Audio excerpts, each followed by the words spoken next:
Doctor Yunus but کی بدتمیزیاں اور ایک شام۔ شہر لاہور کی گہما گہمی میں جہاں خوابوں کا خاص کردار ہے، وہی اس کی رونقیں یہاں ہونے والی رنگا رنگ تقریبات سے بھی قائم ہیں۔ ایسی ہی ایک تقریب کا دعوت نامہ عثمان مجیب شامی کی جانب سے موصول ہوا تو مجھے یوں لگا جیسے یہ دعوت نامہ نہیں بلکہ محبت نامہ ہے۔ یہ بلاوا ڈاکٹر یونس بٹ کے ساتھ شام کا تھا۔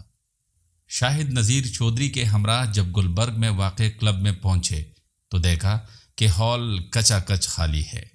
پھر اپنی اپنی گھڑیاں نکال کر دیکھیں تو احساس ہوا کہ ہم تو پورے وقت پر پہنچ گئے ہیں، جو اپنی جگہ کسی بے وقوفی سے کم نہیں۔ ڈاکٹر صاحب نے آتے ہی رنگ جمایا۔ سب سے پہلے انہوں نے بتایا، میں ہوں یونس بٹ، جس پر ہال میں زوردار قہقہا گونجا۔ ڈاکٹر صاحب نے مختصر تعارف کے بعد کہا، ویسے شاعروں کو ضرور شادی کرنی چاہیے۔ اگر بیوی اچھی مل گئی تو زندگی اچھی ہو جائے گی، اور بیوی اچھی نہ ملی تو شاعری اچھی ہو جائے گی۔ دنیا کی وہ عورت جسے آپ ساری زندگی متاثر نہیں کر سکتے وہ بیوی ہے، اور وہ عورت جسے آپ چند منٹوں میں متاثر کر سکتے ہیں وہ بھی بیوی ہے، مگر دوسرے کی۔ ان جملوں پر سامعین سے خوب قہقہے اور داد وصول کرنے کے بعد انہوں نے اپنی تصانیف میں سے کچھ اقتباسات پڑھ کر حاضرین کو سنائے۔ مثلاً انہوں نے کہا، شاعری، گلوکاری اور اداکاری کی طرح عشق کرنا بھی فنون لطیفہ میں سے ہے۔ دنیا میں 3 قسم کے عاشق ہیں، ایک وہ جو خود کو عاشق کہتے ہیں، دوسرے وہ جنہیں لوگ عاشق کہتے ہیں، اور تیسرے وہ جو عاشق ہوتے ہیں۔ میرا دوست فے کہتا ہے، عاشق دراصل عاشق ہے کہ وہ اتنا محبوب سے پیار نہیں کرتا جتنا شک کرتا ہے۔ ہمارے ہاں جتنے بھی اچھے عاشق ملتے ہیں وہ کتابوں میں ہیں یا قبرستانوں میں۔ کامیاب عاشق وہ ہوتا ہے جو عشق میں ناکام ہو، کیونکہ جو کامیاب ہو جائے وہ عاشق نہیں خاوند کہلاتا ہے۔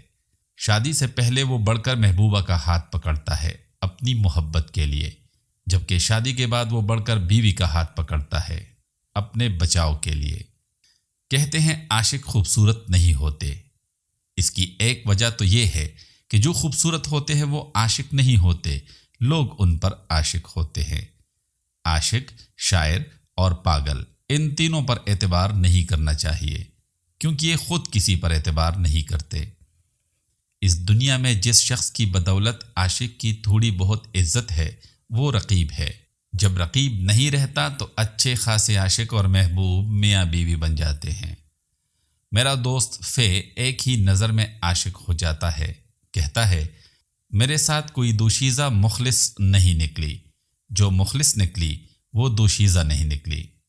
بچے پالنے اور خاوند پالنے میں یہ فرق ہے کہ بچوں کو سمجھانا مشکل ہوتا ہے اور خاوند کو سمجھنا۔ بچے گھر سے باہر جائے تو ان کے راستہ بھولنے کا اتنا ڈر نہیں ہوتا جتنا خاوند باہر جائے تو اس کا ہوتا ہے۔ بچوں کا احترام ہمارے ہاں زیادہ ہوتا ہے۔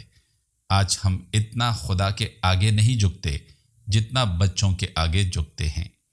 آپ جھکے بغیر تو انہیں تھپڑ بھی نہیں مار سکتے۔ دنیا میں جنت بنانے کی پہلی کوشش شداد نے نہیں کی، بیوی نے کی، کہ وہ جنت کو گھر نہ بنا سکی تو گھر کو جنت بنانے کی کوشش کرنے لگی۔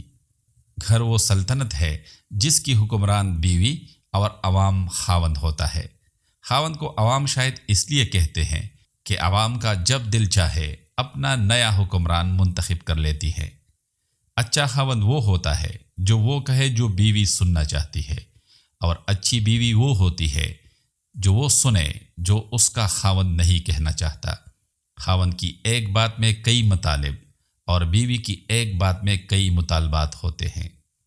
بیوی نوجوانی میں آیا، ذرا عمر ڈھلے تو ساتھی، اور بڑھاپے میں خاوند کی نرس ہوتی ہے۔